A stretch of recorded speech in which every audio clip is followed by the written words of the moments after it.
प्रदेश से दे दूं, जिससे आप लोगों को थोड़ी सी खुशी मिल जाएगी। आसिफ फल, नहीं फल का नाम नहीं है, ठेले का मालिक का नाम है आसिफ।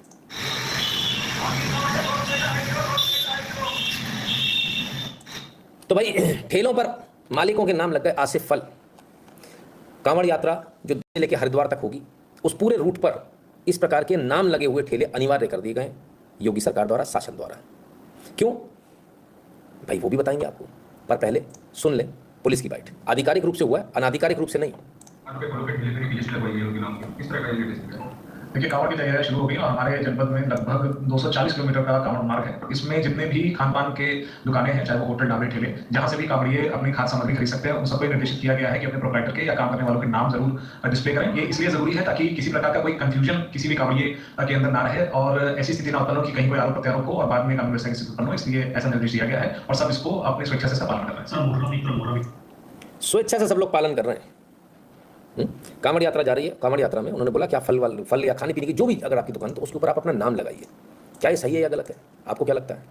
हमको लगता है पूर्णतः सही है, क्योंकि कोई व्यक्ति, हम लोग व्रत करते हैं और वो बहुत सेक्रेड होता है, पायस होता है, बहुत पवित्र होता है, छोटी छोटी चीज़ों से वो व्रत खंडित हो जाता है। ऐसे में हम किसी मांस का सेवन करने वाले, मदिरा का सेवन करने वाले का हाथ का कोई चीज़ नहीं लेना पसंद करते, नहीं लेते हैं। अगर आपको नहीं मालूम तो बड़े क्लियरली बता दूं, यदि आपने व्रत रखा है और यदि कोई मांस खाने वाला व्यक्ति, यदि आप उससे खाना ले रहे हैं, वो परस रहा है, तो ये आपके लिए ठीक नहीं है। तो ऐसे में हम क्यों किसी ऐसे व्यक्ति से खाना लेंगे, हम क्यों ऐसे व्यक्ति से कुछ खरीदेंगे? ये मेरा धर्म है, मेरी धार्मिक भावना है। सोचिए कब शुरू हुआ था? ये तब शुरू हुआ था जब एक व्यक्ति ने मध्य प्रदेश के अंदर खाना लेने से जोमेटो से मना कर दिया था। उसके बाद बड़ा बवाल हुआ था, उसके खिलाफ केस होने की तैयारी हुई थी, फलान हो गया, ढिकान हो गया, मुकदमा भी हो गया था उसके खिलाफ।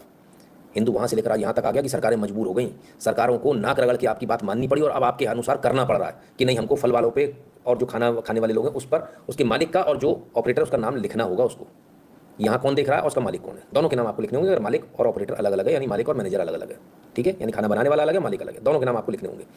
और यदि नहीं लिखे तो फिर विवाद होगा। विवाद से बचने के लिए किया है और बहुत अच्छी पहल है, होना ही चाहिए। अगर मुझे किसी मांस खाने वाले से, मांस का सेवन करने वाले से मुझे सामान नहीं लेना, तो मुझे नहीं लेना, क्योंकि मेरे व्रत चल रहे हैं। और ऐसा ही नवरात्रों में भी होता है और ऐसा यूजुअली तो डेली होता है। मैं आपको बड़े क्लियरली बताऊँ, मेरी दादी थी, कोई मांस खाने वाला यदि घड़े को टच भी कर दे तो उसमें से पानी नहीं पीती थी। टच भी कर दे, है ना, छू भी दे, ग्लास को अगर छू दिया तो भी नहीं। अब उस ग्लास में पानी ही नहीं पिया जाएगा, धुलने के बाद भी नहीं। तो ऐसे लोग होते हैं, ऐसे लोग होते थे, आज भी होते हैं। वो मानते हैं इन चीज़ों को, सबकी अपनी मान्यता है। आपके कहने से कोई आपका मांस वाले आदमी का क्यों खाए? कल आप कह दोगे मांस में से पानी हम डाल के देंगे, वो भी पियो। तो ऐसा थोड़ी है, हम अपने हिसाब से चलेंगे, आपके हिसाब से नहीं। रिलीजियस फ्रीडम हमारी है।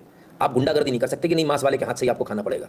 ये दादागिरी, गुंडागर्दी नहीं चलेगी, ठीक है। इसलिए पूरे भारत में इसको इंप्लीमेंट किया जाना चाहिए, भाजपा शासित सभी राज्यों में इसको इंप्लीमेंट किया जाना चाहिए और बड़े बड़े से लिखा होना चाहिए। बनाने वालों के सबके नाम बाहर डिस्प्ले में होने चाहिए, बनाने वालों के, सर्व करने वालों के सबके नाम होने चाहिए बाहर डिस्प्ले में, और मालिक का नाम भी होना चाहिए, ताकि हमें पता चले कि हमें कहाँ से खाना मंगवाना है और कहाँ से नहीं मंगवाना है, ठीक है। It should be very clear. अन्यथा हमला करके बेच रहा है, कोई टॉयलेट करके बेच रहा है, तो भाई जिसको जैसा खाना है, अब किसी को नहीं है प्रॉब्लम तो आराम से टॉयलेट वाला खाना खा सकता है, उसको किसी ने मना नहीं किया। किसी को नहीं है प्रॉब्लम तो थूका हुआ वाला भी खा सकता है। लेकिन यदि किसी को प्रॉब्लम है तो उसको वो खाना नहीं खाना, तो उसको पता होना चाहिए कि सामने वाला जो है कौन है और वो थूक कर देने वाला है, बिना थूक कर देने वाला, किस तरह से उसने बनाया है ना, पहली बात। दूसरी बात, सभी हिंदुओं को, सनातनियों को एक चीज़ का विशेष ध्यान रखना चाहिए, और आप इसको बिल्कुल अपने गांठ बांध लें, इसको उतार लें अपने जीवन में। आप जब भी कहीं खाना खाने जाएं तो इस बात का विशेष ध्यान रखें कि जो खाना आप खा रहे हैं, जो भोजन जो आप कर रहे हैं, वो भोजन भगवान को पहले उसका भोग लगा हो। इस बात का विशेष ध्यान रखें। आप वहाँ जिस भी काउंटर पर जा रहे हैं उससे पूछिए, क्या आपने इसका भोग लगाया है भगवान को? क्योंकि हम लोग जो खाना खा रहे हैं, हम पाप के भागी क्यों बन रहे हैं? क्योंकि हम सीधे जाके खाना खाना शुरू कर दे रहे हैं। हमारे यहाँ ऐसी पद्धति है ही नहीं। हमारे यहाँ क्या है, पहली रोटी गाय की निकाली या नहीं निकाली, चाहे वो रेस्टोरेंट हो चाहे वो ढाबा हो, आप उससे